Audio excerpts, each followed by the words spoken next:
안녕하세요. 최근 3년 반 정도의 결혼 생활에 마침표를 찍은 이혼녀입니다.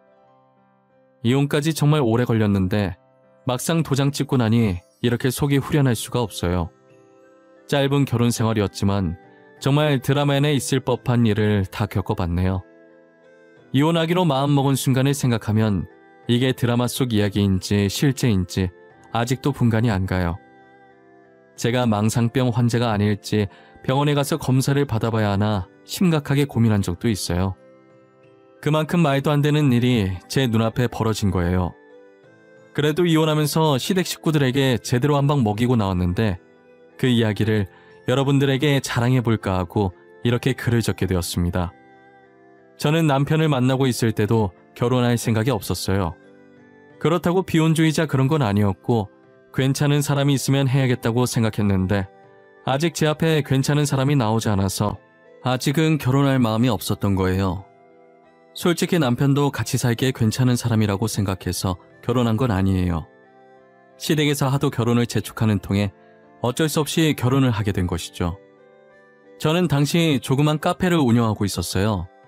저희 집이 나름 부유한 편이었는데 대학 졸업 후 뭐 해야 할지도 모르겠고 잘하는 것 찾다가 커피 만드는 걸 좋아하니 아빠 건물 1층에 카페라도 해보자 싶어서 시작하게 된 거예요. 그러다 베이킹에 관심을 가져서 카페에 조각 케이크까지 조금씩 팔기 시작했어요. 케이크를 팔기 시작하니 커피만 팔았을 때보다 확실히 손님이 많아지더라고요. 그때부터 매일같이 출근 도장을 찍듯이 저희 가게에 오는 남자 손님이 있었어요.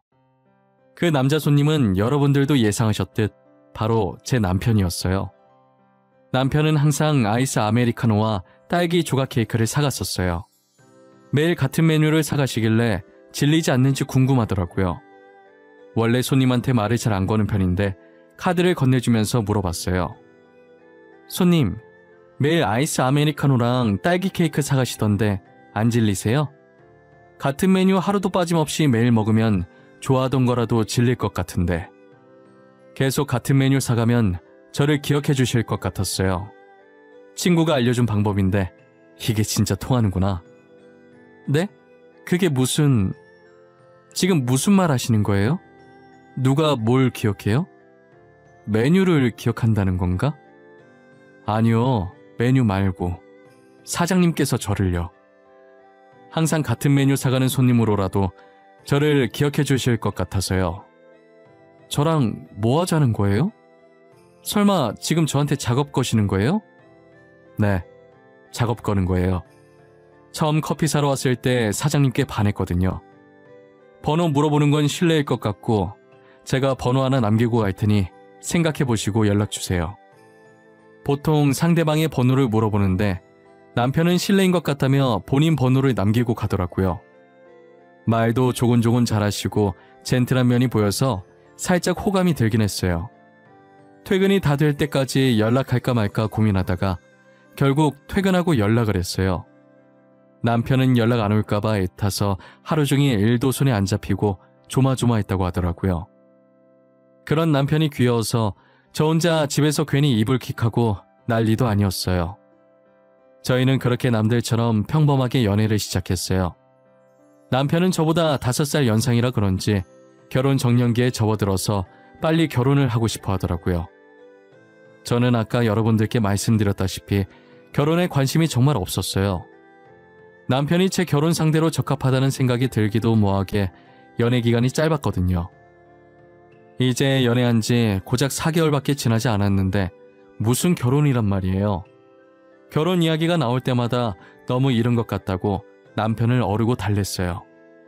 그러다 남편이랑 같이 저녁을 먹으려고 일찍 카페 문을 닫고 남편 회사에 찾아갔어요. 남편은 저를 발견하자마자 손을 흔들고 해맑게 웃으면서 뛰어오더라고요. 뛰어오다 말고 멈칫하더니 제 뒤쪽을 빤히 쳐다보더라고요. 유리창 너머로 우리 부모님과 비슷한 나이대로 보이시는 여자 한 분이 남편을 향해 손 흔들더라고요.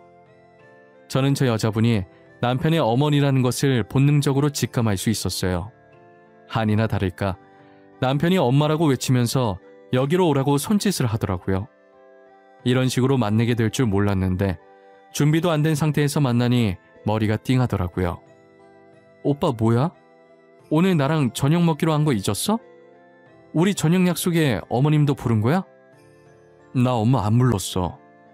오늘 엄마 친구랑 약속 있었는데 집에 같이 가려고 들린 것 같은데? 거짓말 아니야. 진짜야. 믿어줘. 저녁 약속 있다고 얘기 안 했어? 어머님도 저녁 같이 먹을 건 아니지? 나 아직 어머님 만날 준비도 안 됐고 진짜 체할 것 같단 말이야. 아니 그래도 엄마가 여기까지 왔는데 어떻게 그냥 보내. 집에 가면 엄마 혼자 밥 먹어야 한단 말이야. 절대 안 된다고 말하려는데 그 사이 시어머니께서 제 옆으로 오시는 바람에 어쩔 수 없이 시어머니 포함해서 셋이서 같이 저녁을 먹게 됐어요. 정말 식당으로 갈 때부터 도착할 때까지 너무 어색해서 당장이라도 뛰쳐나가고 싶더라고요. 가는 길에 남편이 시어머니랑 조잘조잘거리면서 가서 저는 아무 말도 안 했었는데 제발 이대로 시어머니께서 제게 아무 말도 안 거셨으면 하는 바람으로 불판만 멍하니 쳐다봤어요. 그러나 제 바람과는 반대로 시어머니께서는 궁금한 게 많다는 표정으로 저를 바라보시더라고요. 아, 소개가 늦었네? 엄마, 여긴 내 여자친구. 전에 말한 적 있지? 그리고 여기는 우리 엄마. 서로 인사해. 우리 아들한테 이야기 많이 들었어요. 좋아 죽겠다고 난리치길래 어떤 여자인지 많이 궁금했거든요. 아들이 좋아할 만하네. 참하고 이쁘게 생겼어. 아니에요. 어머님도 되게 젊어 보이세요. 아무도 그 나이대로 안 보실 것 같은데요. 저도 어머님이 쓰시는 화장품이랑 같은 거 사서 써야겠어요. 어머, 말도 어쩜 이렇게 이쁘게 할까. 빈말이라도 기분은 좋네요. 괜히 나까지 껴서 불편하게 만든 건 아닌가 모르겠네. 나는 없다 생각하고 편히 먹어요. 남자친구한테 집으로 보내자고 한 게 미안한 마음이 들 정도로 시어머니께서 엄청 인자하시더라고요. 제가 생각했던 것과는 전혀 다르게 편안한 분위기로 식사를 했어요. 하지만 식사를 마칠 때쯤 시어머니의 한마디로 인해 가슴이 턱턱 막히기 시작했어요. 그건 바로 남편과 저의 결혼 문제였는데요. 시어머니께서는 남편 홍기가 꽉 찼으니 얼른 결혼하라는 거예요. 남편은 이때다 싶었는지 시어머니 말씀이 끝나기 무섭게 어머님도 저를 마음에 들어하는 것 같으니 둘 다 더 나이 들기 전에 빨리 결혼을 하자고 하더라고요. 저는 아직 결혼할 마음이 없다고 입장을 밝혔지만 혼자서 2명은 못 당해내겠더라고요. 일단 집 가서 생각은 해보겠다고 대충 얼버무리고 말았어요. 그 뒤로 남편은 결혼 안 하면 누구한테 잡아먹히기라도 하는 사람 마냥 저를 못살게 굴었어요. 저도 뭐 어차피 아예 결혼 안 하려는 것도 아니니까 빨리 해치우고 말자 싶었죠. 저희는 빠른 속도로 상견례를 하고 결혼 날짜까지 잡아버렸어요. 남편 집안은 부유하지 못했고 남편이 다니고 있던 회사도 중소기업보다 더 작은 회사였어요. 아무래도 저희 집안이 부유한 편이고 저도 카페 하면서 남편보다 돈을 더 많이 벌고 있기 때문에 신혼집은 친정 부모님께서, 혼수는 제가 가지고 있던 돈으로 정말 필요한 것들만 간단히 했어요. 남편은 결혼하는데 이렇게 많은 돈이 들어가는 줄 몰랐다면서 돈도 쥐뿔 없는 주제에 결혼하자고 보챘다고 미안해서 어쩔 줄 몰라 하더라고요. 저는 괜찮다고 앞으로 둘이서 잘 사는 모습 친정 부모님한테 보여주면 된다고 다독였어요. 결혼 후 얼마 지나지 않아 시어머니께서 저희 신혼집에 찾아오신 거예요. 여행용 가방에 짐을 가득 담아 오셔서는 앞으로 저희랑 같이 살겠다는 게 아니겠어요? 어머님, 이 많은 짐들이 다 뭐예요? 여행이라도 가세요? 일단 안으로 들어오세요.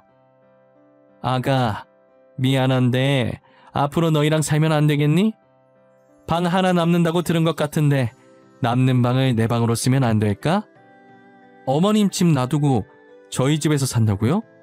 무슨 일 있으세요? 그 방 저희 아기 낳으면 아기 방으로 쓰려고 놔둔 방이에요. 아기 낳을 때까지만 내가 쓰면 안 될까? 나 지금 갈 곳이 없어서 그래. 당분간만 있게 해줘.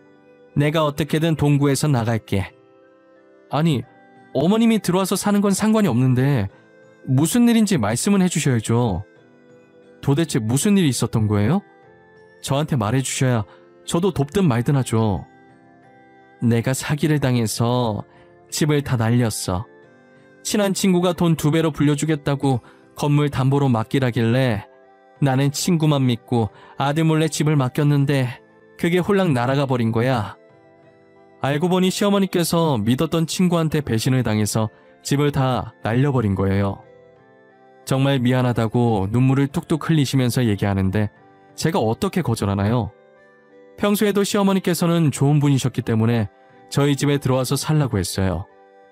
남편도 소식을 들었는지 오자마자 잘 알아보지도 않고 집을 넘겼냐며 시어머니를 꾸짖더라고요.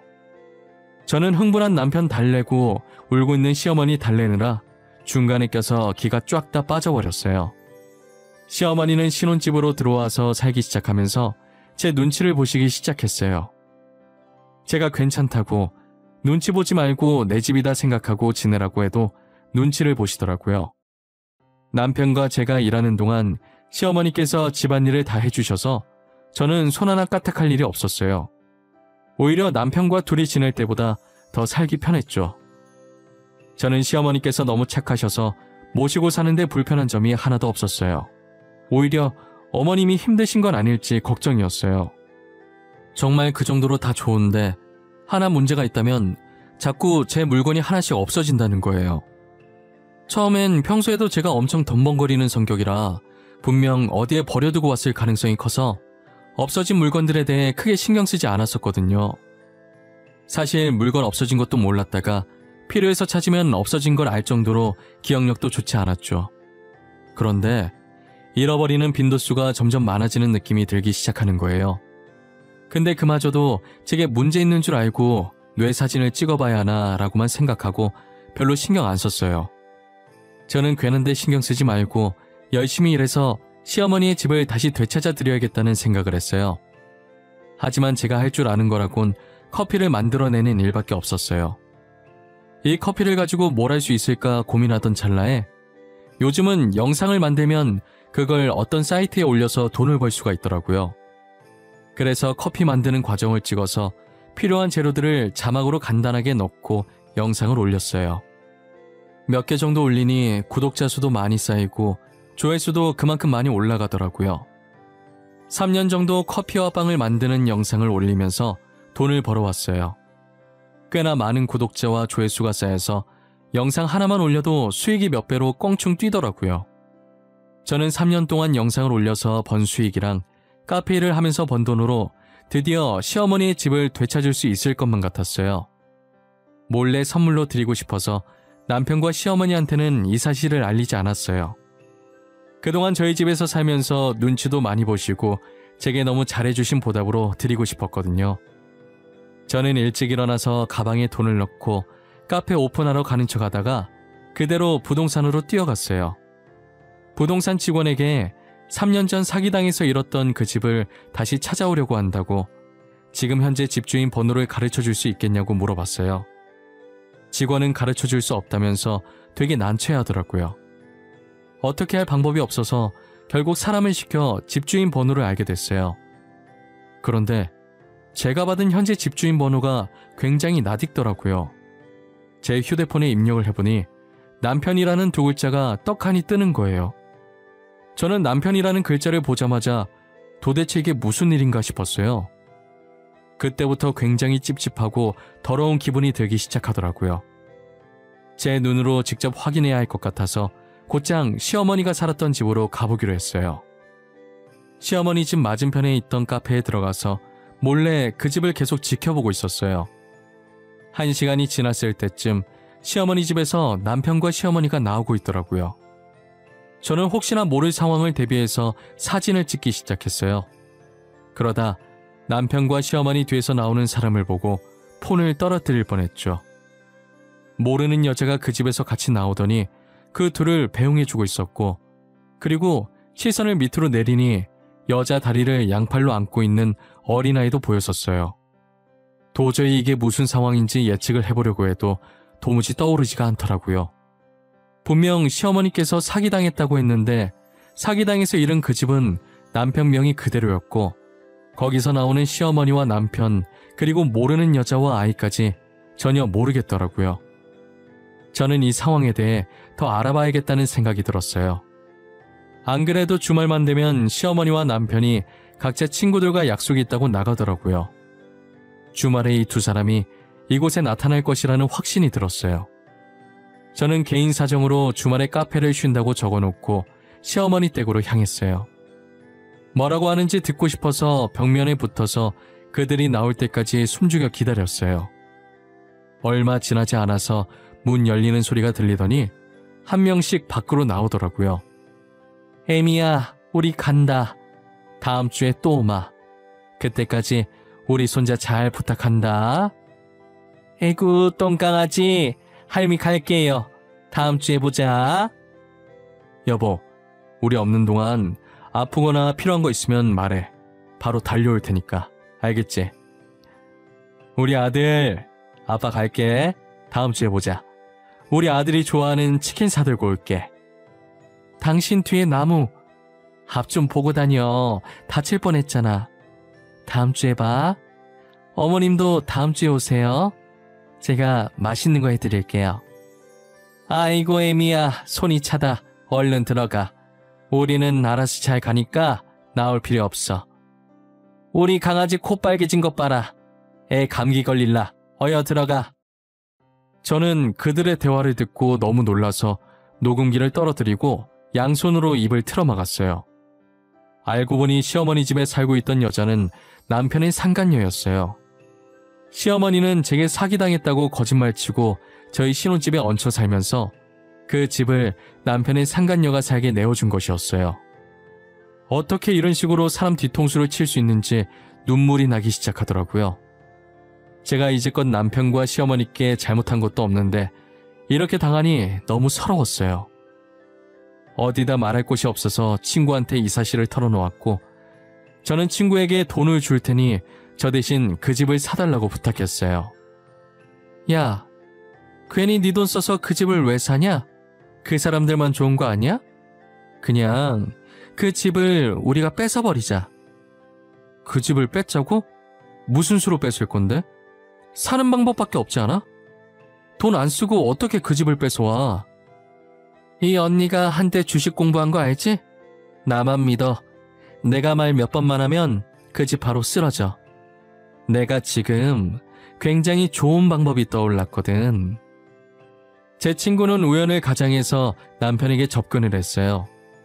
남편과 친해진 후 좋은 투자권이 있는데 놓치기 아까운 거라고 해보기를 권유했죠. 남편은 솔깃했지만 혹시나 모르는 마음에 약간의 돈으로 투자를 한 거예요. 그런데 친구의 말대로 남편이 투자했던 그 주식이 대박이 난 거죠. 남편은 친구를 만나서 진짜 대박 날 줄 알았으면 더 넣을 걸 그랬다고 아쉬워했다는 거예요. 그러더니 남편이 먼저 다른 투자권이 없는지 먼저 찾았다고 하더라고요. 아, 사실 투자권이 하나 있긴 한데 그게 확률이 반반이라서 이걸 추천해줘야 하나 말아야 하나 모르겠네. 뭔데요? 일단 드러나 볼게요. 그쪽이 하는 얘기 듣고 제가 판단해서 투자하든 말든 알아서 할게요. 당신한테 절대 책임 안 물을 테니까 말해줘요. 그래요? 그럼 각서 쓸 수 있어요? 절대 저한테 책임 묻지 않겠다는 각서요. 제가 한두 번 당한 게 아니라서요. 맨날 책임 안 물겠다고 해놓고 돈 내놓으라고 난리더라고. 당연하죠. 저는 절대 그런 짓 안 해요. 각서 씁시다. 어디에 쓰면 돼요? 지장도 찍게 인주나 빨간 립스틱 같은 거 있어요?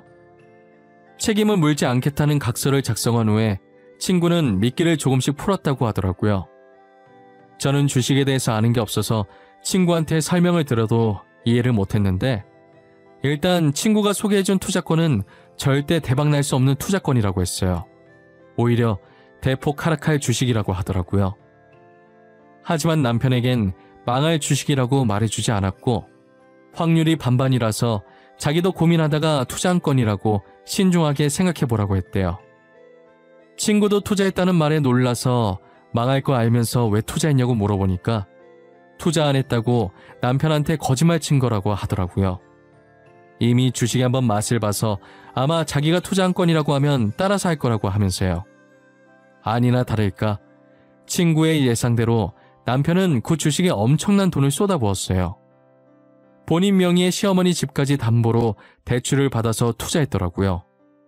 결국 주식은 친구가 말한 그대로 대폭 하락했고 남편은 가진 돈과 집 모두 날리게 되었죠. 그리고 저는 때를 놓치지 않고 경매로 넘어온 시어머니의 집을 사들였어요. 남편은 집 날렸다고 아무에게도 말하지 못하고 혼자 끙끙 앓고 있는 것 같더라고요. 저는 남편의 다 죽어가는 꼴을 보고 웃음이 나오려고 하는 걸 이를 악물고 참았어요. 그들이 다시 시댁에 가겠다고 약속했던 주말에 복수를 해주겠다고 마음먹었어요. 기다리고 기다리던 주말이 왔고 어김없이 약속이 있다고 시어머니와 남편이 나갔어요. 그리고 그들을 따라서 저도 건물 등기부 등본과 집 매입할 때 받은 집 열쇠를 가지고 시댁으로 향했죠. 제가 정말 이날만을 얼마나 손꼽아 기다렸는지 당해보지 않았으면 아무도 모를 거예요. 시댁으로 향하는 내내 바보처럼 실실 웃음이 나더라고요. 저는 손가락으로 열쇠를 돌리고 휘파람까지 불면서 대문으로 다가갔어요. 제가 문을 열고 들어오자 잠시 사태 파악이 안 된 건지 전부 저를 멀뚱멀뚱 쳐다보기만 했어요. 그리고 5초 뒤 시어머니와 남편이 놀래서 소리를 지르기 시작하는 거예요. 순간 귀가 아파서 귀 파는 신용하니까 남편이 벌떡 일어나서 제 쪽으로 다가오더라고요. 당신이 무슨 일로 여기로 왔어? 아니, 열쇠도 없었을 텐데 여긴 어떻게 들어온 거야? 문 따고 들어온 거야? 당신 이거 주거 침입이야, 알아? 지금 내가 어떻게 들어온 게 중요하니? 나 몰래 뒤에서 이짓거리 하고 있었던 게 중요하지. 저 애는 네 핏줄? 안녕. 나는 네 엄마가 뺏은 남자의 아내야. 만나서 반갑네. 어디까지 알고 있는 거야? 설마 다 알고 있는 거야? 언제부터 알고 있었어? 알면서 지금까지 모르는 척하고 있었던 거야? 모르는 척은 네가 하고 있었겠지. 이 집안 연기 잘하네. 나중에 할 일 없으면 배우 쪽으로 나가봐. 성공하겠다. 진심으로 하는 말이야. 도대체 어디까지 알고 있는 거냐고 내가 묻잖아. 어디까지 알고 있냐고. 내 입으로 말해? 끝까지 피해자 배려 안 하는 거 봐. 피해자가 굳이 이 일을 직접 말해야겠어? 가해자인 네가 직접 네 입으로 말해봐. 이게 지금 무슨 상황인지. 알고 봤더니 저보다는 이 여자와 만난 지가 더 오래됐더라고요. 심성은 정말 착한데 고아 출신에 가진 게 하나도 없어서 시어머니께서 결혼을 반대했다고 하더라고요. 그런데 돈 많은 저를 만나게 되면서 시어머니는 저를 놓칠까봐 결혼을 재촉한 것이었어요. 저와 남편의 결혼 준비가 한창 진행되던 중에 저 여자가 남편의 아이를 임신한 걸 알게 되었고 시어머니께서는 자기 핏줄이니 아이 키우라고 집을 내어줬다고 하더라고요. 제가 주는 용돈을 그대로 저 여자한테 갖다 바쳤다고 하더라고요. 결국은 제 돈이 다 저 여자 밑으로 들어간 거죠. 그리고 집안 곳곳에 제가 잃어버렸다고 생각했던 물건들이 잔뜩 있더라고요. 우리 집에 숨어둔 좀도둑이 누구인가 했더니 남편과 시어머니였어요. 제가 듣다 너무 화가 나서 시댁 식구들한테 소리를 지르니 꼴에 자기도 아내이자 며느리라고 제 앞을 막는 거예요. 혼자서 보기엔 아까울 정도로 너무 눈물겨운 가족애를 보여주더라고요. 저는 어디서 끼어드냐고 상간녀의 뺨을 치려고 손을 드는 순간 남편이 제 손목을 잡는 거예요. 그만해 당신. 화 많이 난 것도 알고 충분히 화낼 만도 해. 근데 이 사람은 건들지 마. 부탁이야. 놔. 안 놔? 내 손 놓으라고. 너네는 뒤에서 이런 더러운 짓 버려놓고 나는 이년 뺨 한 대도 못 때려? 어? 당장 내 손 놓으라고! 그만해. 이 사람 지금 임신 중이야. 그러니까 그만하라고. 내가 잘못했어. 차라리 날 때려. 몇 대를 때리든 다 맞아줄 테니까. 지금 임신 중이라는 남편의 말에 상간녀를 쳐다보니 눈을 질끈 감고 양손으로 배를 감싸고 있더라고요. 진짜 돈으로 이 집을 사들인 거 말고 돈 없이는 제 마음대로 되는 게 단 하나도 없었어요. 아무것도 할 수 없는 제 자신이 너무 비참했어요. 제가 손에 힘을 서서히 풀자 남편도 잡고 있던 제 손을 놓더라고요. 저는 눈물이 나려고 하는 걸 주먹을 꽉 쥐고 억지로 참았어요. 그리고 지금 당장 내 집에서 나가라고 했어요. 시어머니는 알겠다고 당장 신혼집에서 있는 짐들을 빼겠다고 하는 거예요. 그래서 여기에 있는 짐들도 지금 다 빼라고 말했어요. 제 말에 남편은 설마는 눈으로 저를 쳐다보더라고요. 저는 주머니 속에 넣어뒀던 건물 등기부 등본을 꺼내서 남편 눈앞에 들이밀었어요. 그때부터 남편 눈이 뒤집히더니 다 알고 일부러 자신한테 그런 거냐고 소리 지르더라고요. 야, 지금 무슨 소리 하는 거야? 내가 너한테 일부러 뭘 했는데? 나는 어머니가 사기당하셨다길래 다시 찾아주려고 알아보다가 딱 마침 경매에 들어왔길래 산 죄밖에 없어. 아가, 우리 집이 경매에 들어갔다니? 우리 집이 왜 경매에 들어가? 아들아, 지금 제가 무슨 말을 하고 있는 거야? 너 괜히 우리 놀려먹으려고 지금 거짓말하는 거지? 거짓말 하는 걸로 보이세요? 그럼 아주머니도 이 서류 한번 살펴보세요. 이게 어떤 서류인지. 그리고 지금 이 집이 누구 명의로 되어 있는지 말이에요. 뭐? 너 지금 나한테 뭐라 그랬어? 아주머니? 아들아, 들었냐? 나보고 아주머니래. 저것이 이제 막 나가자 이거지? 누가 아주머니야? 내가 너 가만 안 둘 거야. 어차피 저는 며느리로 안 보셨잖아요. 저희 집안 돈 보고 결혼시킨 거 아니었어요? 그리고 저한테 이렇게 큰 소리 치실 때가 아닌 것 같은데요. 시어머니는 제가 건넨 건물 등기부 등본을 보더니 뒷목을 잡고 주저앉으시더라고요. 저는 여유롭게 집안을 구석구석 둘러보면서 오늘 안에 다 빼려면 서둘러야겠다고 했어요. 아니면 용역업체 불러서 다 쓸어버리겠다고 했죠. 집에 있는 것들을 다 챙겨봤자 당장 갈 곳이 없으니 옷만 대충 챙겨서 나가더라고요.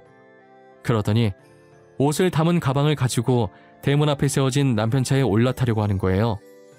저는 그 차도 제 돈으로 산 거니 탈 생각하지 말고 그대로 쭉 걸어가라고 했죠. 그리고 평일에 날 박는 대로 변호사를 만나 이혼 소송과 상간녀 소송을 했어요. 소송을 하고 와서는 짐을 정리하고 남편과 시어머니의 흔적이 있는 신혼집을 팔았어요. 비로소 제가 지긋지긋했던 지옥에서 완전히 해방된 기분이 들었어요. 저는 다시 사랑하는 부모님 품으로 돌아갔어요. 제가 집안에 들어서자 부모님께서 그동안 수고했다고 꽉 안아주시는데 그날 얼마나 울었는지 몰라요.